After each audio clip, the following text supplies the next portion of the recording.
Good morning, everybody from Reformation Lutheran Church. I haven't done one of these for a little bit, but we're going to try it today. This morning, what we're going to try to do is an introduction to the book of Proverbs. And the reason we're going to do that is because that was what was printed on that piece of paper right there. What's an introduction for? Well, the reason I'm doing an introduction is because what I'm hoping is that maybe some of you will hear this introduction and then you'll say, I think I want to read the Proverbs. Maybe this is a kind of a cool thing to do. But today what's going to happen is you're going to be introduced to it, not by me as much as by the writer himself. And we'll get to that in a second. The first thing we want to go to is to the book of 1 Kings. And in 1 Kings, in this chapter here, chapter 3, I don't know if you've got that or not, but chapter 3, Solomon is visited by God in Gibeon. God comes to Solomon in a dream.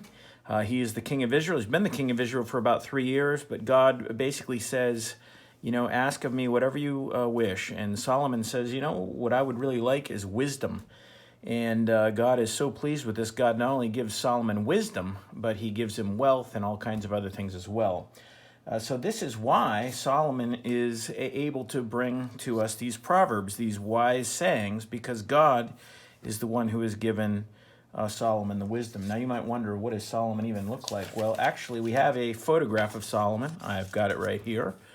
Maybe you never knew this before. These are very old pictures. They didn't have a color camera in order to do this, so this is a black and white photograph of Solomon. He's a very good-looking individual, and the reason I know this is Solomon in the picture is because it says King Solomon right there, King of Israel, so this must be him. Anyway, the reason actually that it's really black and white is because I don't have a color printer. I just have a black and white printer, but that's beside the point. What I want to get to today then is the introduction that Solomon gives us to the Proverbs, and he talks about it in the very first chapter of Proverbs, the first 7 verses. There's some interesting things that we learn here. It says here, first of all, tells us who it is that wrote the Proverbs. These are the Proverbs of Solomon. Solomon, of course, was the son of David, and he was the king of Israel. So now we know exactly who it is that wrote this, but we might wonder, why is it that this book was written? What are the Proverbs all about anyway? Well, we find that out next. The Proverbs are really written to know wisdom and instruction and to discern the sayings of understanding.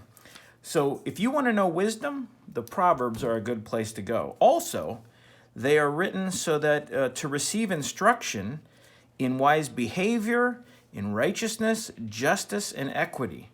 Are you somebody who would like to receive instruction in wise behavior? There's a lot of this kind of instruction in the book of Proverbs. Would you like to be wise in the way you behave, maybe in your marriage or at work or at home or whatever it is? There's a lot of interesting things about wise behavior in the book of Proverbs. Also, it's written to give prudence to the naive. You want to give prudence to those who are more simple-minded. And it's also to the youth to give knowledge and discretion. And the young people, they do need knowledge and discretion. So where's a good place they can go? The book of Proverbs.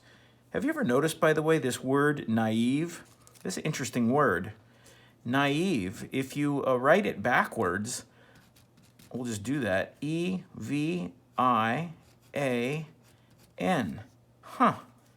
Naive backwards is Evian. That's that water that they sell. Isn't that crazy? Maybe they're saying these people who would buy water for $2.50 a bottle, they're actually pretty naive, but they don't want to just come out and say it. Anyhow, with regard to this book, a person who reads all of these things, who wants to know wisdom and receive instruction, and who, for the naive who are given prudence, and the youth who are given knowledge and discretion. See, a wise man will hear and increase in learning, and a man of understanding will acquire wise counsel. Where will they do all of this? By reading these words of Solomon. Solomon's a great source to go to because remember, God gave him all of this knowledge. To understand a proverb and a figure, words of the wise and their riddles. You want to know these things? Look into the book of Proverbs. And then finally, this is a very famous saying that verse 7 ends with here in Proverbs chapter 1. Solomon says this: the fear of the Lord is the beginning of knowledge, and then fools despise wisdom and instruction. Yeah, I think this is true. A lot of times people in the world just don't want to know. They don't want to know information or whatever, but in fact, it's important to know information. And if you really want to know information and to get it right, the place to start is with a proper fear of the Lord, understanding who we are before the Lord, and that will unlock a lot of things. Anyhow, the Proverbs are very interesting, and they give a lot of information on a lot of things we might not even think that the Scriptures even talk about. They're the kind of book that you can read one or two verses and just kind of think about them all day long. Oftentimes, the message of Proverbs doesn't really sound salvific too much. It's not really talking about our salvation. It's just a lot of practical wisdom, but there are places actually that do talk about our salvation, and they also talk about where we could easily find destruction, for instance. So it tells us about places we need to be careful. Anyway, for today, that was the best I could do on an introduction to the book of Proverbs, and I hope you enjoyed it. And I hope you'll read the book of Proverbs. Thanks very much. Enjoy the rest of your day.